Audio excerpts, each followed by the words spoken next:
saya mulai aja ya. Recording in progress. Mungkin kalau dari kalian ada yang nanya nilai UTS bagaimana Pak? Ya jujur saya belum koreksi ya. Jadi kita lanjutin materi dulu ya. Karena mengoreksi UTS itu bukanlah suatu hal yang menyenangkan ya, tapi memusingkan ya. Oke, ya. Saya langsung aja. Hari ini saya akan coba langsung share screen saja. Jadi kita akan ngomong tentang teknologi routing protokol yang lebih advance lagi dari yang sebelumnya. Ya, jadi minggu lalu kalian hanya sampai ke distance vector routing protokol yang kita implementasikan dengan RIP. Oke.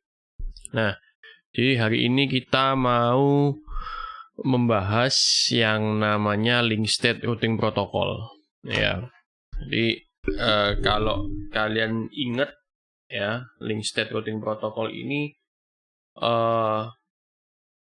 ya ada saya selalu sering ngomong lebih advance daripada RIP ya. Kenapa kita masih pakai RIP gitu ya? Alasan-alasan sebelumnya adalah supaya kalian lebih gampang memahami konsep dynamic routingnya ya, karena memang yang paling sederhana adalah RIP ya. Link state ini lebih kompleks daripada distance vector. Oke. Nah, jadi kalau kita ceritakan ya, link state routing protocol itu kalau kalian belajar artificial intelligence ya, atau Algro 2, Algro 3, itu banyak kan menyinggung sedikit tentang artificial intelligence gitu ya.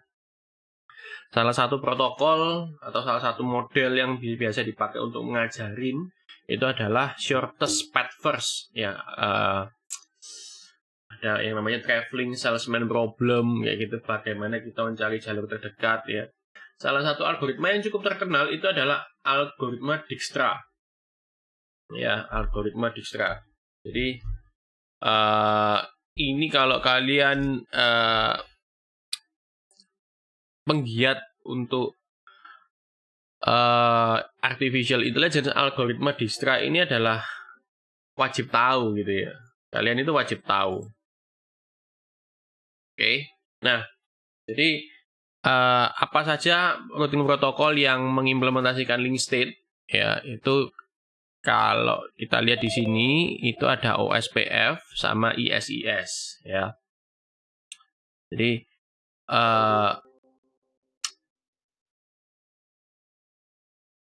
ya, OSPF-nya ada versi 1, 2, 3 gitu ya. Versi 1-nya udah nggak pernah dipakai lagi ya. Sekarang yang paling digunakan adalah OSPF versi 2.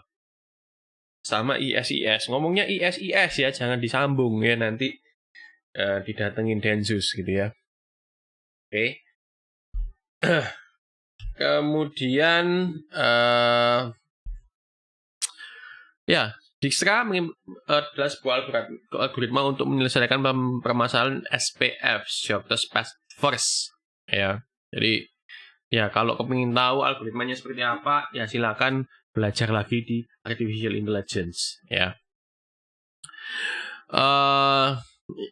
Itu jadi biasanya dia akan ngitung cost ya. Jadi the shortest path to a destination is not necessarily the path with the least number of hops. Jadi kemarin kalau kita implementasikan dengan distance vector, mungkin metriknya itu adalah lompatan paling pendek ya. Jadi semakin sedikit router yang dilompati itu yang akan dipilih ya. Sedangkan kalau kita pakai link state, belum tentu hop yang paling pendek itu yang dipilih ya. Jadi bisa muter dulu jauh, tapi jadinya lebih cepat. Ya, jadi metriknya di sini adalah cost. Oke. Nah, prosesnya untuk link state ini bagaimana? Gitu ya. Prosesnya untuk link state ini bagaimana? Jadi, how routers using link state routing protocol to reach konvergensi? Bagaimana dia mencapai konvergensinya? Yang pertama, setiap router itu akan mempelajari ya. Dia akan dia akan mempelajari directly connected network-nya ini mana saja. Network yang terhubung dengan router ini mana saja. Ya. Kemudian link state routers exchange hello packet to meet other directly. Ya, setiap router yang mengimplementasikan atau mengaktifkan OSPF, mereka akan bertukar pesan yang namanya hello packet. Hello packet, ya. Hello packet ini buat apa? Ya, untuk menyapa tetangganya masing-masing. Ya, jadi bayangkan kalau Anda di rumah, Anda punya tetangga, itu setiap pagi Anda itu akan menyapa tetangga Anda. Salah satu fungsinya untuk apa? Untuk menunjukkan bahwa Anda itu masih hidup. Ya. Itu namanya hello packet. Ya. Jadi mungkin kalau ada tetangga Anda yang sudah nggak nongol beberapa hari gitu ya, pasti asumsi Anda adalah, wah, tetangga saya ini nggak pernah kelihatan, apa sudah mati ya? Mungkin seperti itu. Ya. Itu ya, jadi akan bertukar pesan. Jadi ketika mereka bertukar pesan, oh, saya ngirim hello, ada yang balas hello. Berarti ada tetangga saya juga mengaktifkan OSPF. Gitu. Ya. Nah, jadi setelah menerima hello dari tetangga-tetangganya, setiap router akan membangun LSP-nya masing-masing. Ya, LSP ini kepanjangan dari link state packet. Yang isinya adalah informasi-informasi terhadap tetangganya yang akan diberikan ke tetangganya. Ya, jadi, oh, ini saya ada link dengan tetangga A. Ya, kita kasih dia, ini tetangga A saya ini kabelnya pakai fast Ethernet, Pak, 100 mega bandwidth-nya. Ya, pakai Ethernet. Kayak gitu. Sama neighbor ID. Tetangganya ini kasih ID masing-masing. Ya. Setelah LSP ini dibuat, kemudian router akan membanjiri neighbornya, ya, akan ngomong sama tetangga-tetangganya kalau ya, dia punya paket ini, gitu ya. Disebar paket ini disebar ke tetangga-tetangganya. Ya. Jadi masing-masing router juga mengumpulkan LSP dari semua tetangga-tetangganya itu. Ya. Once all the router have received all the LSP, the routers then construct a topological map of the network, which is used to determine the best routes to a destination. Ya, jadi nanti masing-masing router ini, setelah punya LSP-nya, routernya ini akan membangun sebuah map topologi, ya, secara digital, sehingga dia tahu, oh, dari sini bisa ke sana, cost-nya berapa, dari sini bisa ke sana, cost-nya berapa, dari sini ada backup ke sini, cost-nya berapa. Seperti itu. Ya, dia akan buat topologinya secara logical seperti itu. Ya. Itu link state. Ya, secara singkat kerjanya cuma seperti itu. Oke. Nah, kemudian yang namanya directly connected network itu seperti apa kemarin kalau kita mau review lagi. Directly connected networks itu adalah network jaringan-jaringan yang terhubung langsung dengan router yang bersangkutan. Ya. Jadi terhubung langsung. Tidak lewat router yang lainnya, itu namanya adalah directly connected. Ya. Link, ya, link. This is an interface on a router. Link itu adalah sambungan, koneksi. Ya. Dengan link state, this is the information about the state of the link. Ya. Jadi yang namanya link state routing protocol itu ada hubungannya sama linknya, sama status linknya. Seperti itu. Ya, ini contoh, ada sebuah router, ini ada beberapa link, ya, ada beberapa link. Ya, ada 1, 2, 3, 4 link seperti ini. Ya, ada 4 link. Oke, jadi ini contoh, nih tipenya networknya serial, yang ini tipenya Ethernet, yang ini tipenya serial, ini tipenya serial, kayak gitu. Ya, ada neighbor, oh di sini ada neighbor R2, ini ada neighbor R3, ada neighbor R4, di sini tidak ada neighbornya. Ya, seperti itu. Ya, nanti kita gali lagi lebih dalam. Oke, Step pertama itu adalah mengirimkan hello paket ke network. Ya, hello paket ke neighbor-nya. Ya, fungsinya apa hello paket tadi? Untuk mencari tetangga-tetangga yang juga menggunakan routing protokol yang sama pada linknya. Ya, jadi kalau tetangganya nggak pakai routing protokol link state, ya nggak usah dikasih info gitu ya, ngapain buang-buang traffic aja. Ya. Nah, ini cara mengirimkan hello paket ke neighbor-nya. Ya. Connected interface that are using the same link state routing protocol will exchange hello packet. Akan bertukar hello packet. Ya. Nah, jadi hello packet ini untuk ngasih tahu kalau dia mengaktifkan OSPF atau tidak. Link state atau tidak ya. Once router learns it has neighbor, they form an adjacency. Hubungan. Ya, mereka akan membuat hubungan. Dua neighbor yang saling berhubungan akan bertukar hello packet. This packet will serve as a keep alive function. Ya, jadi paket-paket hello ini itu tetap akan berjalan juga seperti RIP, tapi cuma hello saja, bukan tuker-tukeran routing table. Ya, kalau RIP masih tuker-tukeran routing table. Ya, kalau di sini enggak. Ya, dia hanya bertukar hello paket saja yang ukurannya lebih kecil. Ya. Nah, hello paketnya ini berfungsi sebagai keep alive function. Jadi untuk ngecek tadi tetangganya ini masih hidup atau tidak. Seperti itu. Oke. Setiap router kemudian akan membangun link state paketnya masing-masing. Kemudian yang terisinya adalah status dari setiap connected linknya. Ya, Ethernet 1 linknya aktif, serial 0 linknya aktif, serial 1 linknya down. Ya. Bandwidthnya berapa masing-masing. Ya.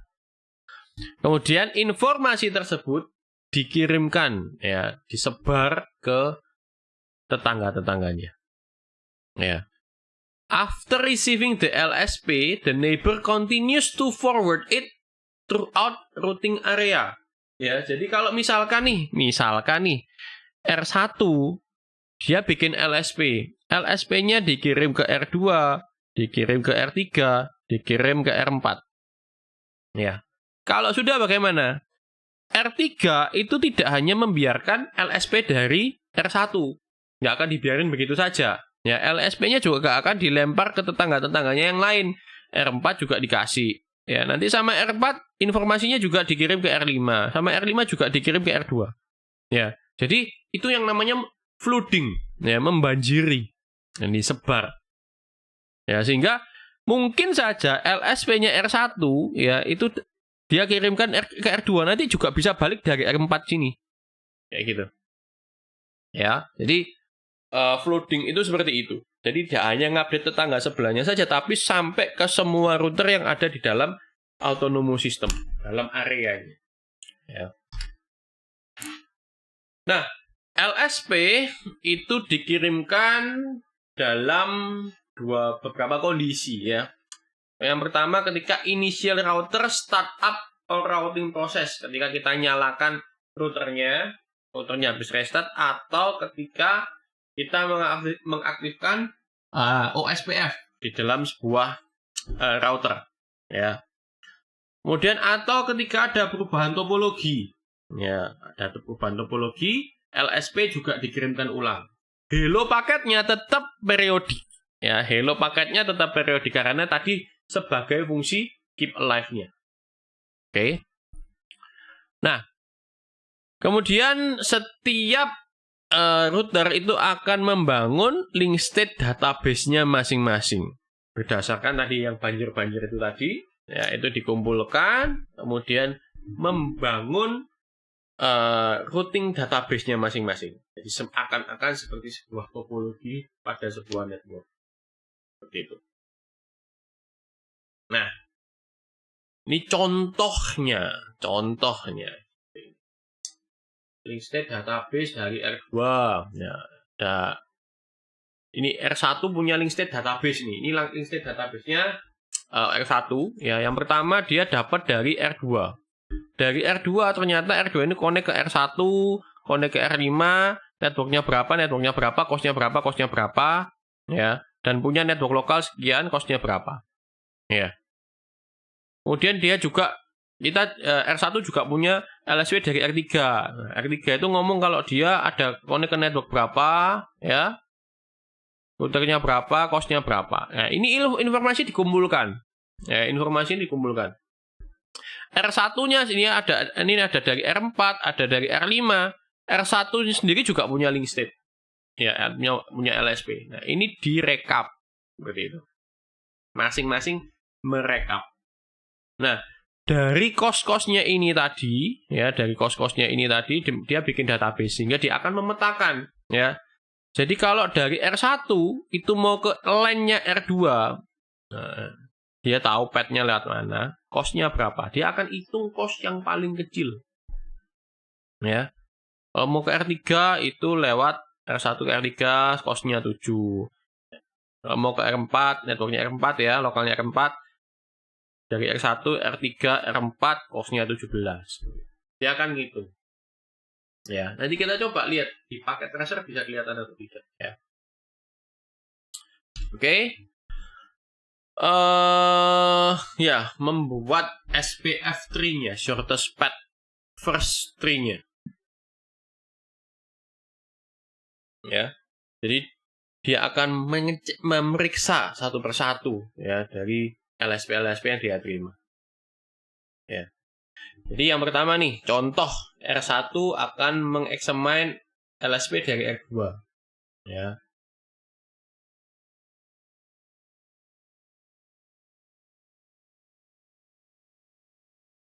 Nah, R1 menghiraukan LSP pertama, ya, karena dia sudah tahu connect ke R2 secara langsung. Ini dilakukan, ya.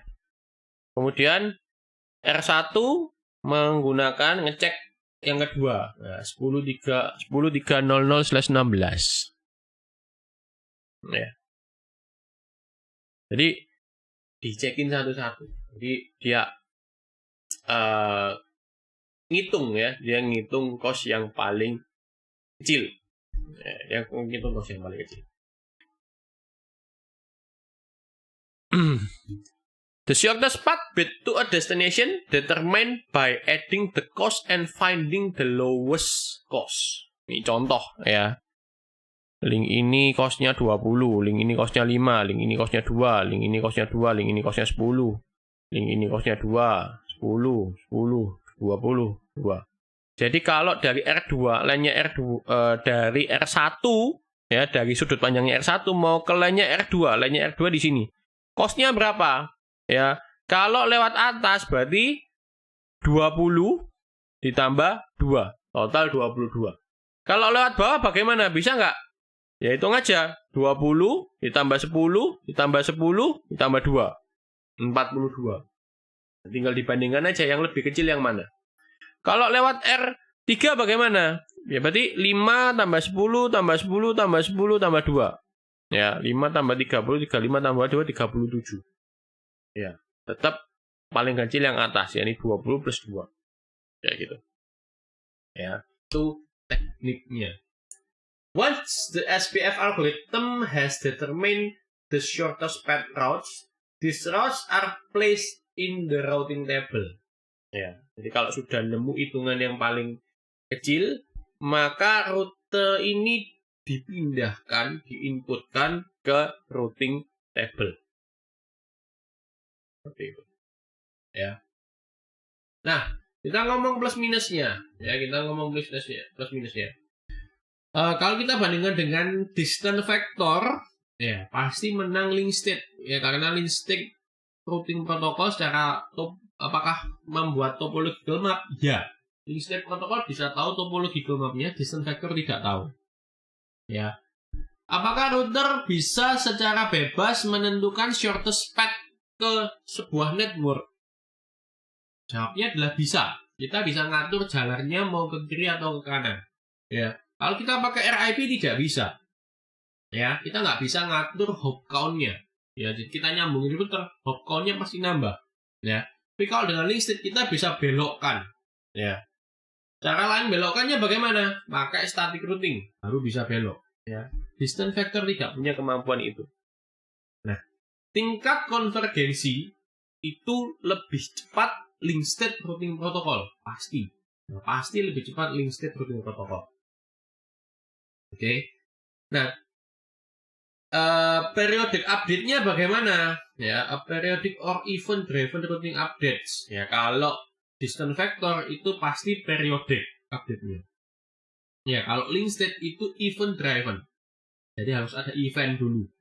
Misalnya event apa, Pak? Ada interface yang down. Ya, perubahan topologi baru dia akan update routing. Ya. Menggunakan LSP atau tidak? Ya, distance vector tidak pakai LSP, dia membroadcast routing table-nya. Ya, kalau link state LSP-nya yang dikirim. Ya. Nah, tapi untuk mengimplementasikan kelebihan dari link state ini itu butuh memori yang lebih besar. Ya, butuh processing unit yang lebih besar daripada distance vector. Ya. Karena untuk membuat topological map itu pasti butuh memori yang lebih besar daripada update routing table. Gitu. Ya, jadi memori sama prosesor harus lebih kuat daripada yang dibutuhkan oleh distance vector. Ya.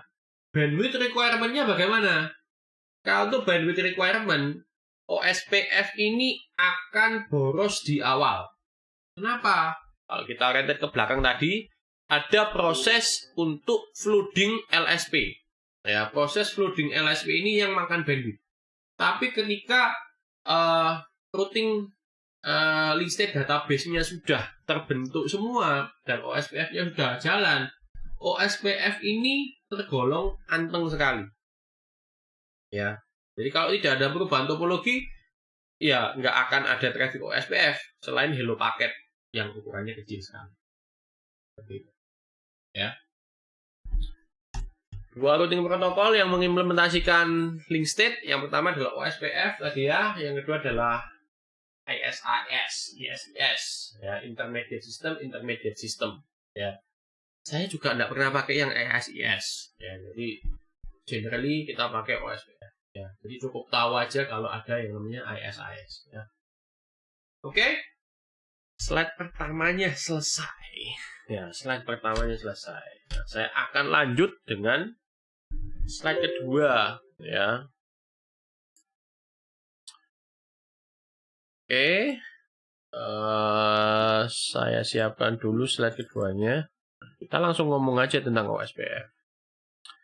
Nah, ketika kita ngomong tentang OSPF, barulah panjang ceritanya, ya. Slide-nya ini sampai 45 slide, ya.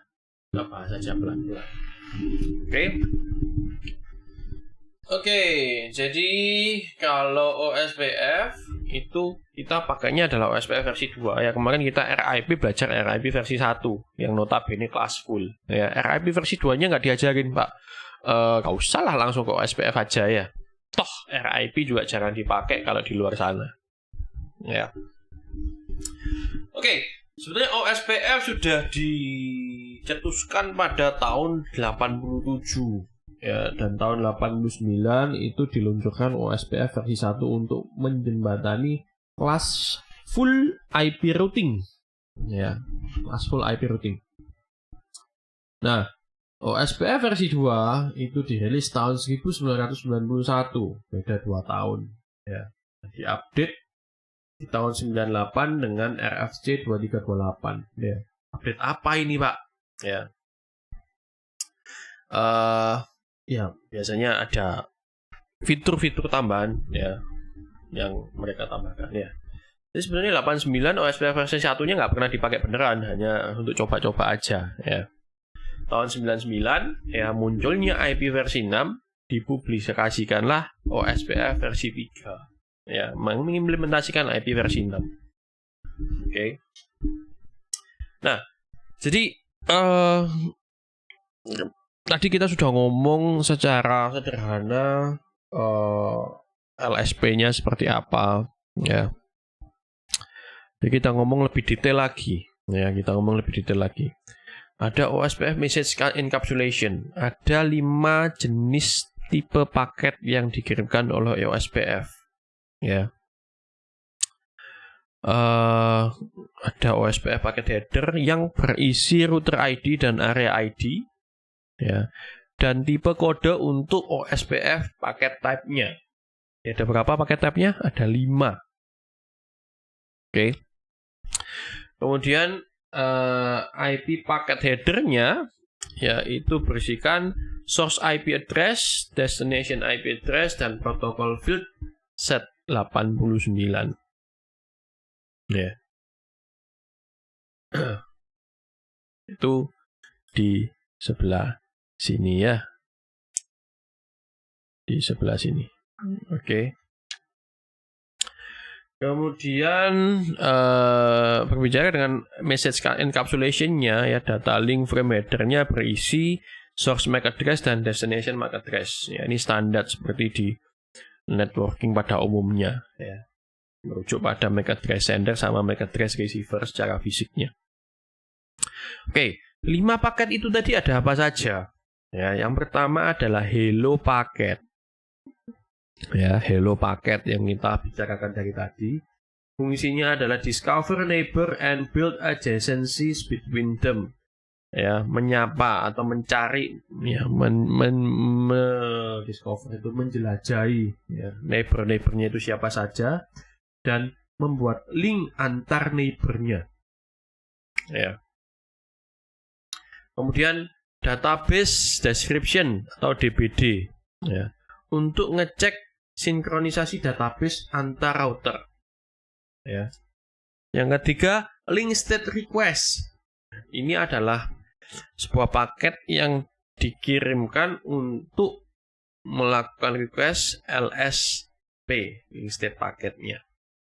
Ya. Secara spesifik. Kemudian ada link state update ya, send specifically requested link state records ya. Aliasnya adalah balasan dari LSR. Ya. Yang terakhir adalah link state ACK atau link state acknowledgement ya, untuk konfirmasi terhadap jenis-jenis paket yang lainnya. Oke. Hello paket ya, hello paket. Jadi hello paket tujuannya adalah untuk menjelajah tetangga-tetangganya, membuat koneksi antar tetangga ini tadi. Ya. Advertise guidelines on which router must agree to become neighbor. Ya, used by multi-access network to elect designated router and backup designated router. Jadi singkatnya designated router sama backup designated router ini seperti kalau di dalam satu wilayah ya, di dalam satu wilayah perkampungan perumahan itu harus ada satu kepala sukunya ya. Kalau di Indonesia sekarang ya, yang paling kecil itu adalah RT ya, ada RT-nya ya, rukun tetangganya ya. Dan selain ada RT itu diwakili juga dengan wakil RT ya. Designated router ini anggapannya adalah RT-nya, backup designated router ini adalah wakil RT-nya. Ya. Fungsinya apa? Ya, kalau ada kericuhan gitu ya, ada sebuah permasalahan ya, ditanya dulu Pak RT-nya. Kalau Pak RT-nya tidak bisa ditanyain, nanya ke wakil RT-nya. Kurang lebih bisa kita samakan seperti itu ya. Konten hello paket ini lanjutannya juga berisi router ID ya, jadi ID routernya. Nah, hello interval, hello paketnya ini tadi itu tidak pakai broadcast. Kalau kemarin RIP itu dikirimkan secara broadcast ya, tapi kalau di OSPF itu hello-nya, menyapanya itu pakai multicast di alamat 224.0.0.5. Ya, jadi bedanya broadcast sama multicast apa? Kalau broadcast dari satu yang dapat semua. Kalau multicast Yang ngirim satu, yang dapat beberapa. Ya, dalam arti beberapa, bukan semua. Ya. Kemudian hello interval ini, hello paket ini dikirimkan setiap 30 detik sekali untuk NBMA segmen. Ya, non broadcast multiple apa gitu ya, saya lupa. Ya, NBMA. Setiap 30 second. Setiap 30 detik, ya. Nah, selain hello interval, ada sebuah timer lagi yang namanya OSPF dead interval. This is the time that must be transpire before the neighbor is considered down. Default time is for time hello interval. Jadi contoh. Setiap pagi kita menyapa tetangga kita. Ya, halo Pak, selamat pagi, apa kabar? Oh, baik-baik deh, gitu ya. Setiap pagi guyon-guyon. Kemudian keesokan harinya menyapa lagi. Oh iya Pak, sehat-sehat ya Pak. Oke, orangnya masih hidup. Besoknya orangnya kok nggak kelihatan ya? Oh, mungkin lagi dinas keluar kota gitu ya. Besoknya lagi nggak muncul lagi. Oh, mungkin belum balik orangnya gitu ya. Besoknya lagi, wah ini kemana ya Bapak, ini kok nggak kelihatan ya, lama nggak kelihatan. Hari keempat, wah ini mungkin orangnya sudah tewasin, kayak gitu ya. Jadi fungsinya dead interval ya. Jadi secara default di OSPF dead interval itu isinya adalah 4 kali hello interval. Jadi kalau hello-nya 30, dead-nya adalah 120. Ya, kalau dalam 120 detik tidak menerima hello dari seorang tetangga, tetangganya kita anggap mati. Seperti itu. Oke. Hello protocol packet contain information that is used to. Ini kalian lihat saya nggak ya? Lihat share screen saya nggak ya? Lihat ya? Halo? Ya, sorry. Ya, PPT, ya. Ya, hello protocol packet contains information that is used to electing designated router, ya. Ya, tadi saya ngomong designated router itu sebagai Pak RP-nya. Ya. DR is responsible for updating all other OSPF router. Ya, bertugas untuk ngupdate satu kompleks dalam broadcast network yang sama. Nanti tak lihatkan bagaimana caranya ya. Modelnya yang saya maksudkan ini bagaimana tak? Nanti saya contohin. This router backup designated router ya. This router takes over DR responsibility if DR fails. Kalau designated routernya unavailable, maka tugasnya DR ini di take over oleh backup designated router atau BDR. Failnya kenapa?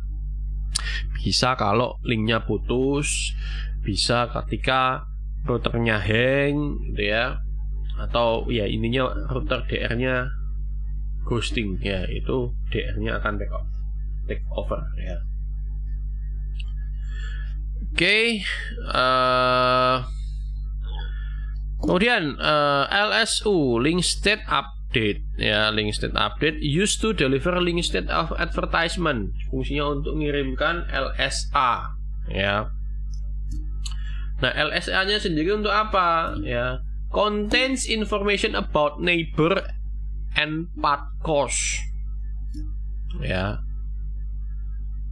Jadi tipe LSA-nya juga bermacam-macam gitu ya. Oke, di situ ada tipe 1, tipe 2, tipe 3 atau 4, tipe 5, 6, 7, 8, 9, 10, 11. Ya, panjang gitu ya. Kalau kita mau bedah lagi, bisa 3 pertemuan. Tapi kita ngomong simpelnya saja. Ya. Oke. OSPF algorithm. Ya, algoritma OSPF. OSPF router build and maintain link state database yang berisi LSA yang diterima dari router-router yang lainnya. Jadi dia ngumpulin database dulu pakai algoritma Dijkstra ya, ini database-nya dikumpulin menggunakan algoritma SPF, dia mengenerate yang namanya SPF tree. Nah, outputnya itu kita input ke routing table. Seperti itu. Ya, step-stepnya seperti itu. Secara administrative distance, ya, OSPF ini administrative distance-nya adalah 110, lebih kecil daripada RIP. Ya, 110. Jadi dari assignment administrative distance ini kita sudah tahu sebetulnya kalau OSPF ini better daripada RIP. Oke. Nah, bagaimana dengan security? Ya, bagaimana dengan security? Nah, OSPF itu punya sebuah fitur yang namanya autentikasi. Ya. Jadi setiap interface OSPF-nya itu bisa kita berikan password, ya, supaya hanya kalau mau komunikasi antar tetangga itu bisa terenkripsi, jadi bisa rahasia. Jadi nggak mudah untuk diracun tidak mudah diracun oleh router-router lainnya yang tidak dalam ekosistem kita sendiri. Ya. Oke, jadi kalau passwordnya sama baru dia bisa bertukar informasi. Ya. Ini topologi yang bisa kita gunakan. Ya, kemudian untuk mengaktifkan OSPF, ya kalau dulu adalah router RIP. Ya, kalau OSPF adalah router SPF diikuti dengan proses ID. Ya, proses ID ya biasanya proses ID 1 gitu ya. Nah, saya nggak pernah pakai lebih dari 1 ya. Kemudian kalau kemarin RIP versi 1 kita cuma daftarin network ID-nya saja ya. Kalau di OSPF kita menambahkan 3 parameter. Ya, parameter yang pertama adalah network address-nya. Ya, network address. Kemudian diikuti dengan wildcard mask. Ya, wildcard mask. Wildcard mask ini adalah inverse dari subnet mask. Ya, inverse dari subnet mask. Inverse dari subnet mask ini bagaimana? Ya. Contoh nih, contoh. Saya buka whiteboard bentar ya.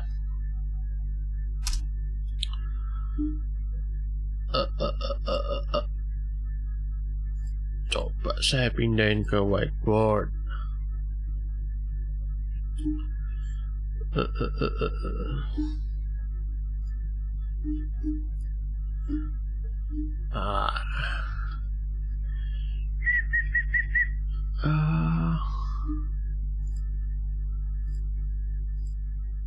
Oke, ya, ini whiteboard.